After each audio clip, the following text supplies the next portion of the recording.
if you look here, you can see a little bit of whey appearing already, just the liquid in between. Yeah.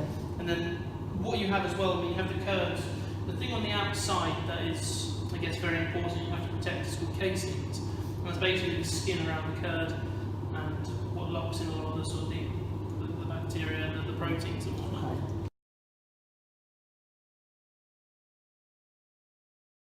Okay. To basically add your knives in slowly and easily. Just basically, because in this form here, the curds are very delicate as such, and the casings, as I spoke about on the outside of the curds, are, say, very susceptible to damage, change, or anything like that.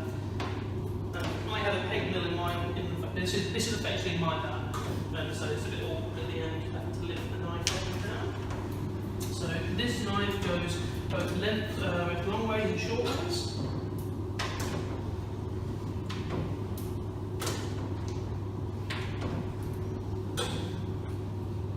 I guess one sort of big difference between ourselves and other dairies is we do 99% of everything done by hand, and the odd, as I say, 1% as such is the peg mill. So that is this box here, and all it does is rips the curd up for us at the end of the day after texturising. Right, so I'm just going to place that inside there. So, and then I'll grab this knife here. And then so this is the, we only do this one way, and this will basically finish as such.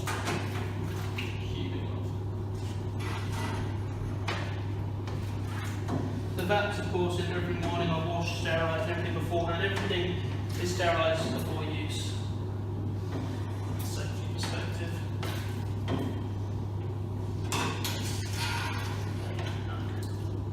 Okay. I will remove this rake, and then it's your turn. So, just sort of gently put them, there won't be too much resistance, but there'll be some. And if you want to keep, there you go, all the way to the end. And then straight back. So how long has this been in here for? So the milk, say, got in at 8:15. Oh, okay. And but the coagulating time, so everything is set to a time scale. So everything, once the ball has started rolling, is when basically everything is determined. And as aim as it can be, from the minute you put your starter culture in, you can actually determine your finish time when you're going to leave. Oh, right. Because everything's really strict and very. You can walk around the other side. I'm a lot taller, so. So it's. Yeah, the knives are very sharp, so try not to touch them. But everything is run to a time scale. So the starter culture, which starts your lactic acid build, your acid build in the milk, takes half an hour to activate, and everything's heat activated. So the starter is put in at 30 degrees Celsius, and then the rennet is also added at 30 degrees. The rennet takes 40 minutes to coagulate, or we allow 40 minutes. It will be somewhere in the region between 30 and 40, but you run on the safer side of things just to make sure everything's coagulated properly. Because if you want to cut something too early, the curd or the build wouldn't have been probably done, and then you're going to end up in a whole host of problems. Colour is fantastic. It's nice. We get different colouring. The cow's milk typically has a bit of a yellow tinge, or almost like a golden glow, as some people call it. Like Jersey cow milk. Yeah, exactly. Yeah. When we use Channel Island milk, the difference is really significant. In flavour or in colour? Flavour, colour, everything, texture. Because Jersey milk has the high cream content, everything's a bit greasier. I'll take that from you. It's fascinating. And this is the next one. This one just goes one way. That's just one way. There you go. So, I'll rinse off in a second just so I don't interrupt your baby making. And yeah, as you can already see in and around it, you've got all this whey already starting to develop. So this is your secondary stage. This will be considered your 2 byproducts of milk. So milk being your primary and your 2 being whey and curd. It'll all sort out in the stirring thing. That's it. I'll show you in a second. But yeah, everything will be roughly cubic, but it's obviously not as. Yeah. It's not an exact science. No.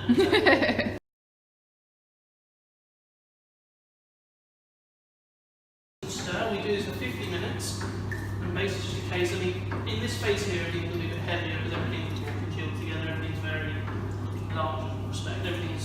whey is only just starting to separate. So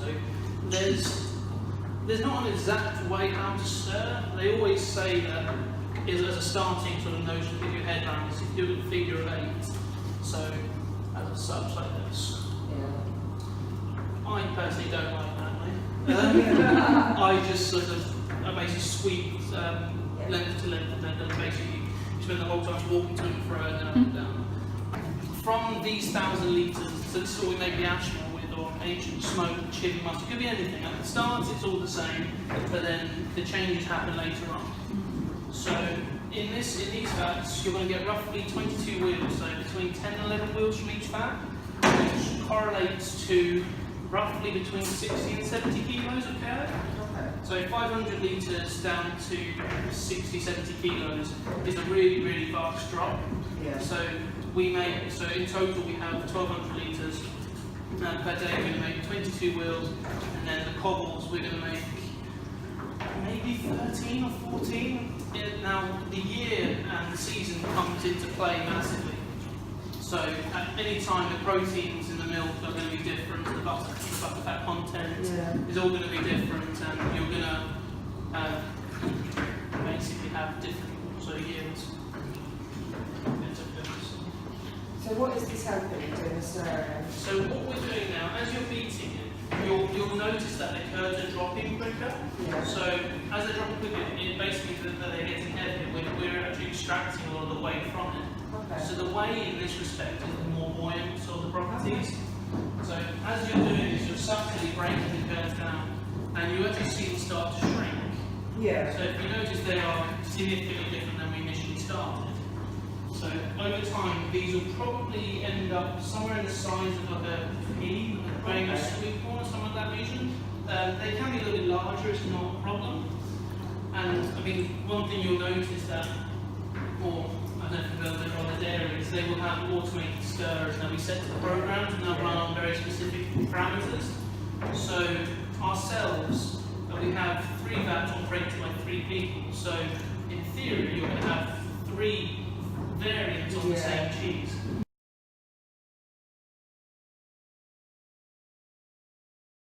So this is phenolphthalein, this is an indicator solution. So the basic with this is 3 drops.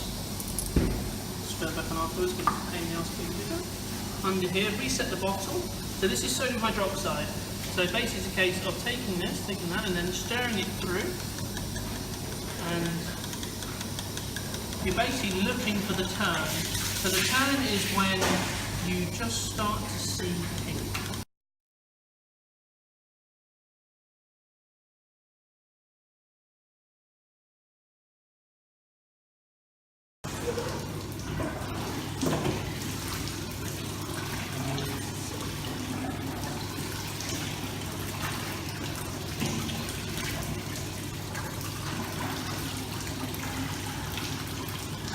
Pull it up a bit more, as much as you can. Or if it ends up being a bit too flat, that's it.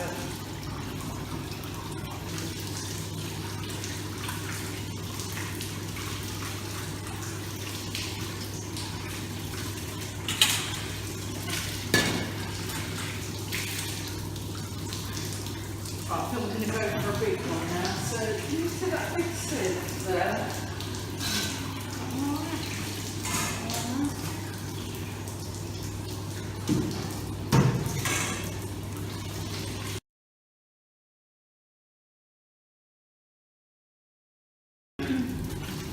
This is called Cheddaring, this process.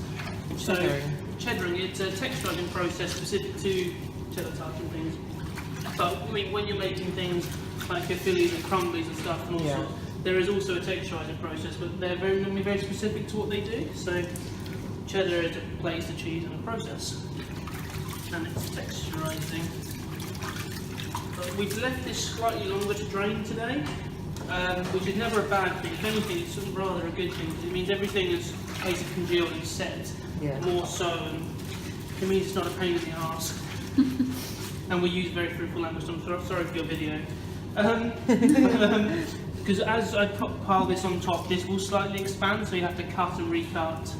And sort of neatness isn't critical or crucial, but it really does pay off in the long run. Yeah. Because we basically have to cut these into 24 bricks, 12 bricks per side, and then stack them on top with weights on them. So the neater you can cut it, the better it goes. But I mean, you can see basically what so this is going to be ultimately our cheese at the end of the day, or in a few days' time, and then obviously 6 months down the line.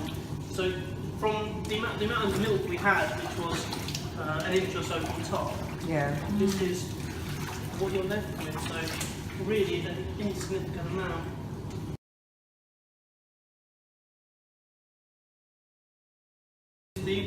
That's the second stage of the cheddaring. So take a knife and cut it into quarters, and then everything afterwards is cut into thirds.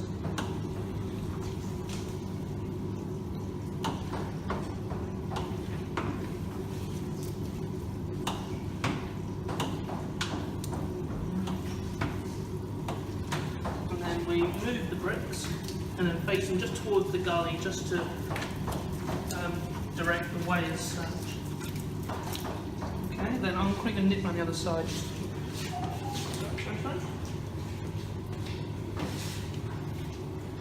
And now the floor is actually sort of cambered, concave as such, so all the things naturally, so you will always have more curd on this side just due to this side of the room's higher than, so basic rules of sort of gravity and flowing and whatnot. So this is slightly shy.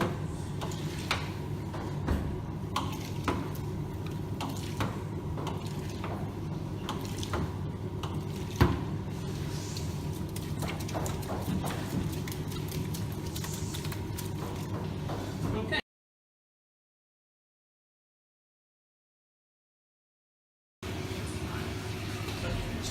Flipping these over now. It's just like the cobbles, these are really sort of built up a sort of strength as such, and to the point at which there you can play with them. Obviously not too aggressive, but you learn through time what they can deal with. They can Yeah, exactly. And then what you can do by flipping this, you're going to then, well, I call it the ugly side, and then in time will sort of smoothen out and then look a bit more uniform as such. And that's that there. And then these ones flipped on top. I've never done it this side. It was really alien. So everything from that side.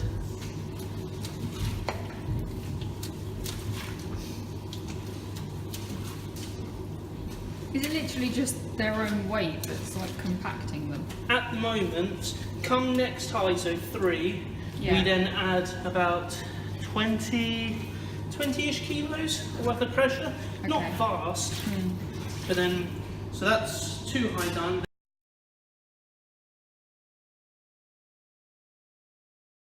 How many do you do? Or just 2? Every 105 minutes, Oh, what, until when? until we go home. Oh, So they'll have 3 flips, so the first one, this one, and one more okay. towards the end of the day. So let's just get, now this is, you see the first time round we did it, we weren't as sort of pedantic about having it as even as possible or as flat and level as possible. So this one here, you want to try and get a little bit more even, just so, because this will be the basic form that it takes and holds throughout its life. You're going to look at them now and be like, they're well off.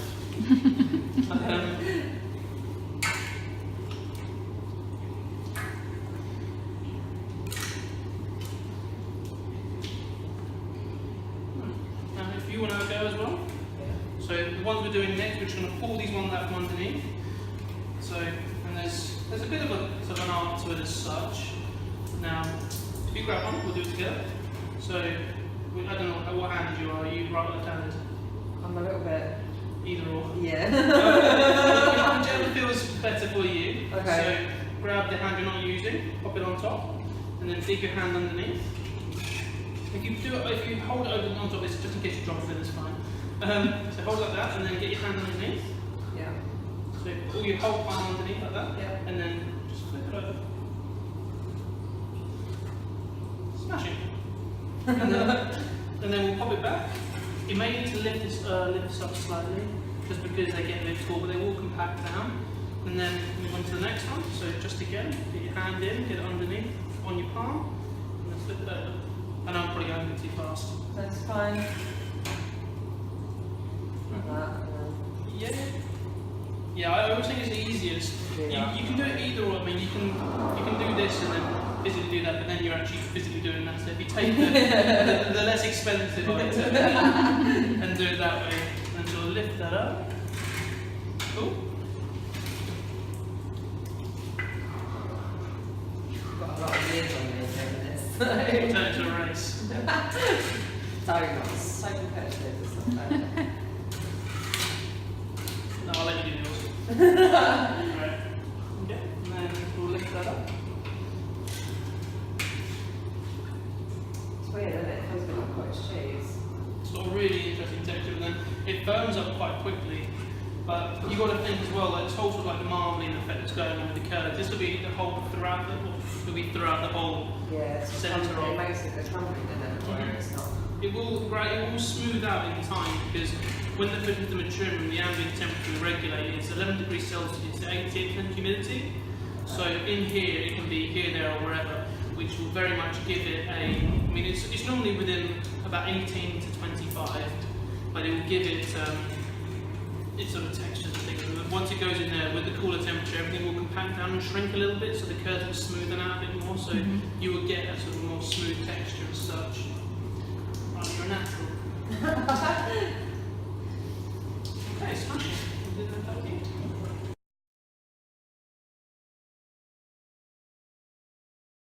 So we'll grab a few of these. Now it's a bit of a game of textures right now. Okay. So you want to build it up, and you've got to look at the size of your curd bricks. Now you want it to basically go to the top, almost like a bit of a pyramid as such. So this one here works quite well there. Then something like that may work really well there. And so on and so forth. But you don't have to be as anal or particular. It's just all. It helps. Yeah. And then like that, and so on and so forth. So then if you want to carry on, so Okay. it doesn't matter which one you take it from, just as long as it makes sense in your head Yeah. and you're happy. This is when the whole individualness comes into it. And so I have my own ways of doing it, and others have their own ways, and thus in turn we can have different curd densities, and everything's going to be mildly different. The whey content is going to be higher, and you'll see the differences in the end of day titration. The fact that one may be significantly higher than, all inside the safe zone where we want it to be, but they can promote different flavors and profiles. I'll race you. No.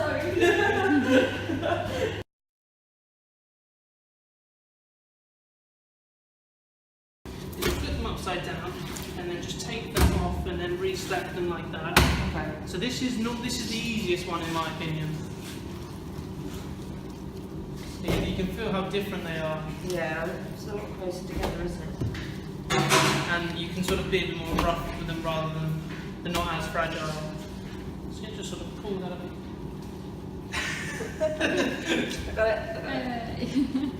Flip it over. Like, it's heavy.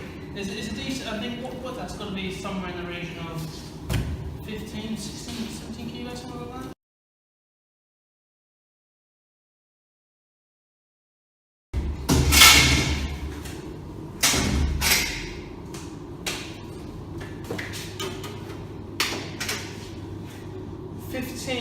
$15,325.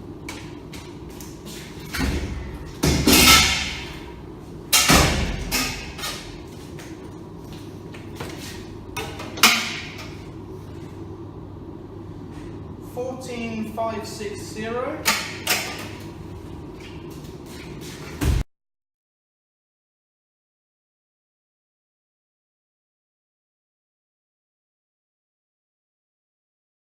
Right, so curd goes in the top. This is the only machine. Now we could do this by hand, but it would add an extra hour to 2 hours into the day. And if we're honest, at the end of the day, we're not most inclined to do so. In the winter months, it's not as bad, but in the summer months, which we're verging on, it can get a bit too warm, and it's just, yeah. For what you're going to gain by doing it with hand,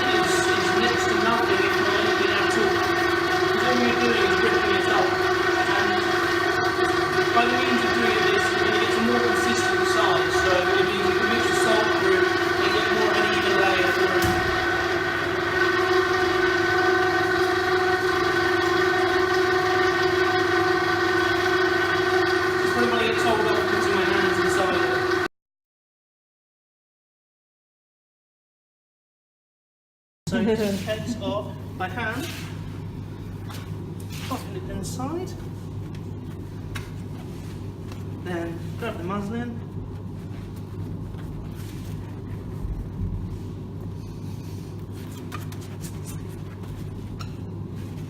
grab a lid, and then pop onto the press. This is why you have different size ones, purely because it's done entirely by hand. Now the smaller ones are typically going to be the last ones, just because you're trying to even it out. If you make big ones, which are affectionately known as top hats, they can become a bit of a pain in the arse to press. So we typically avoid going too large, but there's a bit of a line. You don't want to go too small, you don't want to go too large. So it is a bit of an art. The muslin in our case is used more as an ease of use sort of tool. So the muslin, all it does is it enables us to get the cheese in and out of the mould safely without damaging it. Yeah. So it acts basically as a sleeve. So if we put all of this curd directly into the plastic moulds, you would never get it out in one piece. Yeah. And if you could do it, it would be, well, try to imagine what it would look like.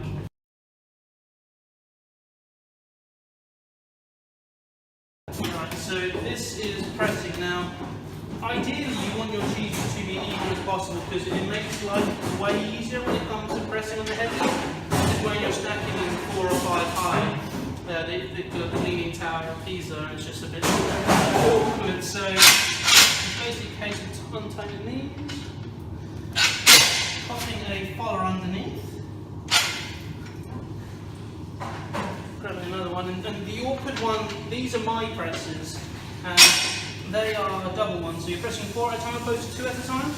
So the margin for error such is a little bit tighter in respect. And it's just basically a case of waiting them to connect and then tightening them down together. Probably going to slightly skew width just because I've said something and opened my mouth. But slightly skew width is okay. Oh, there's so much stuff. Yeah, and all the whey comes out, you see all the fat dripping over the sides. Now, this is nothing. When you start playing with, I mean, this is not very straight, I completely admit. But when you start playing with the goats and the sheep especially, the fat is horrendous. With sheep's milk, because there's always like an oily, greasy thing with it, it's the fat content inside sheep's milk is really, really high. And when you come to the cheeses in the morning, because come tomorrow morning, these cheeses will need to be taken out of their moulds, muslins and followers, and then turned upside down and put back inside, everything re-washed in between. And there can be up to like an inch worth of fat all around them. And the water, when you're washing them, in some cases can only last up to about 5 or 6 cheeses before you need to change it. Whereas with cows, you can near enough do a whole vat's worth, so 10, 11, 12 before you need to. When pressing these, you want all of the muslin basically to be inside the mould, because the muslin can sort of basically uneven it and then get caught up in the pressing and just cause so many headaches that are unnecessary. And also the big thing as well is the followers to be in the inside. So if the follower's hanging out like this is now before I mend it, you'll end up with a bit of a lip on the cheese. Now, the lip's the bad thing, so basically it causes a little crevice for anything to live and grow inside. So in the maturing process, if you're maturing things up to a year, obviously things can grow and so you want to eliminate things of that sort at any cost. So evenly down, and then they slowly take a much prettier, neater form. Just put all the curd in. This is why when you're moulding, they always sort of go around the rim and then even those out.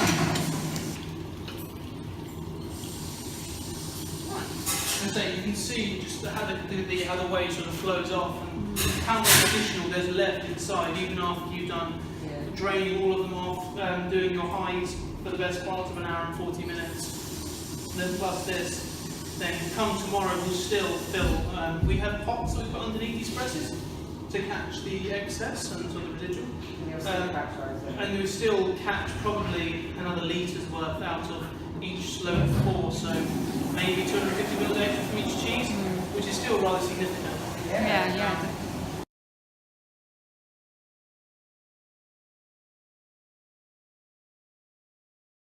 There's a significant amount of weight on there, and this will pull this down. So if you see the spline, it's actually raising and lowering.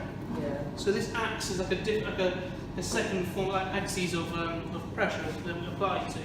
So once you've actually tightened it down, the weight's at the mid-level, it's going to constantly apply pressure. Very in demand. So yeah, we normally stack 4 cheeses on top of each one. You can get away with 5 if they're really, really neat and straight. Otherwise we have the end press, which is like a plate press, and we try to avoid using at the best at all costs. But they're cast iron, they're brittle. We actually broke one not too long ago, about 3 years ago. We tightened them down, they're all done by hand, so the pressure is set by a feel. And there was a bit of a crack going through one that we didn't really know of initially, and that's one reason why cast iron was phased out, because of how brittle it was. And we were tightening, and all of a sudden this like almighty bang, and the whole base split, and it was really dramatic. It was fantastic. Yeah.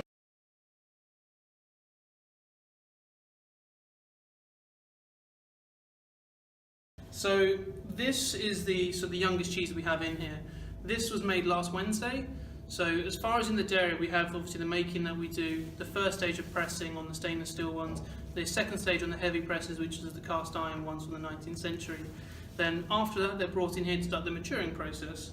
So what you can see on here is almost like a marbling effect that's going on, and this here is all the fat particles, and so all the lines you can see jotted around. They're the curd particles that have been pressed together but haven't completely sort of smoothed or formed yet. But we have fans that regulate the ambient temperature and humidity. But what we do to promote our mould spore, now a lot of dairies will muslin line their cheeses and then line them with goose fat and things of that sort. We leave cheeses in here naked to develop their rind on the cheese itself. So you'll take your bare hand, rub the tops, rub the sides, flip it over, rub the bottom, and then I'm going to turn it the right way up just so it doesn't make my life confusing tomorrow, and move it back, and then move on to the next. There's roughly 3,500 wheels in here that need to be turned, all on the Monday morning. And then throughout the rest of the week we have a daily turn which only consists of maybe 1,000. That's crazy. Just 1,000. And then like as you go through time, these ones here, by the looks of the batch numbers, are somewhere in the region of about 4 months old. So what we've done, I mean, if I quickly nip back to this, you can notice that this is really, really soft, really malleable. Now, as we step into the older ones that have developed their rind and since being incarcerated, isn't it? Really, really firm, almost like they're rock solid as such. And I mean, you go through the same processes of you rub the tops, rub the sides, and what you can see in the air is the mould spores sifting out. Now, these are totally safe. It doesn't matter if you inhale them or whatnot. We have them tested all the time, and we almost feel that it boosts our immune systems as such, because we very rarely get ill. Yeah. Which for Jane is obviously a plus because it means we work all year round. But one thing that, I mean, you can almost see the sort of fluffiness. These haven't been turned, and these are yet to turn, or about to. You can see it here, and then she'll just rub them in. So what you'll notice now, my hands would be deemed as slightly soiled as such. I can then take my sort of fresh hands, or dirty hands as such, grab one of these fresh cheeses, and then go about turning this. And what you can almost see it as is pollinating as such. You're spreading your older mould spore onto your fresher. Everything that we make is obviously hand moulded, hand everything. So what you'll notice is you get ones that are slightly off shapes, you get ones the sizes are completely different. So, and the cool thing about all of these, the differences you have in size will mean there's a difference in moisture and density inside. So your flavour profiles are going to be stronger, milder, sweeter, or sharper as such. Now, you can normally, due to the moisture content, predict that a larger wheel is going to be slightly sweeter, and the smaller wheels, due to a size and the air that has to penetrate, is going to be stronger. Okay. Just due to the size and the lack of cheese that it has to mature. So the longer ones can take longer to mature, but will develop nicer, smoother flavours, whereas the smaller ones will develop their flavours quicker. So if you think of things like Montgomery, Isles of Mull, they make theirs in big wheels and mature them for 22 months, 24 months, and they will have, I almost deem as like not an aggressive, maybe quite a mild flavour, but their flavours are very complex and really, really depthy and nice. Whereas I guess, but it's again, with your ambient temperatures, humidities, you can regulate your mould spores and the way your cheese is flavoured. But for us, 4 kilo moulds, 11 degrees Celsius, 88% humidity, and turned daily, ensure it work our flavours, which in the summer months can be quite sweet and almost sort of pineapple flavours, and then towards your sort of colder months, sometimes nutty. Come with like an MTV Crib style. We're coming here, and then we'll see some of the truffles that we do, special and sort of limited for Christmas. So these are baby cheeses as such. Now they are exactly the same as Ashmore, the larger wheels in every aspect. They go through all the same cutting, stirring, texturising, and all that sort of salting, and they're turned exactly the same. They're just a bit more fiddly, but almost arguably easier. But they literally have all the characteristics of, and a whole wheel typically can be anywhere about 4 kilos to 5 kilos, or sometimes as little as 3.5. And if you think as a whole price, they can be rather expensive, ranging from, I don't know, 80 up to maybe 110, 120 pounds, which normally is out of most people's price bracket. So to have the charm and characteristics of a whole wheel, we make small ones.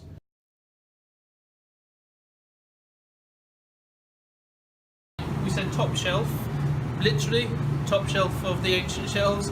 We do everything nice and simple here, just so it makes sense. And obviously how top shelf came about, the maturing shelves go all the way down to here, and unless you're on your hands and knees you can't see right through into the middle. So we basically had one cheese stuck right in between the two sides. Anything that goes to ancient receives a batch number sticker on it, like these. The batch sticker itself was completely covered over in like a mould spore. We brushed it off and we sort of went back through the make sheets. We have make sheets that correlate back 10 years to the first day we started, and it was 3.5 years old, and it was fantastic. We didn't put it on general sale. We called up a few of our sort of very, very good customers and we said, right, we've got this one off, do you want some? We're selling it in quarters only and it's going to cost this much, and it went in about 20 minutes. It was fantastic, and we've never done it again. So we have the milder version of top shelf, which is about 20 months opposed to 36. It's fantastic.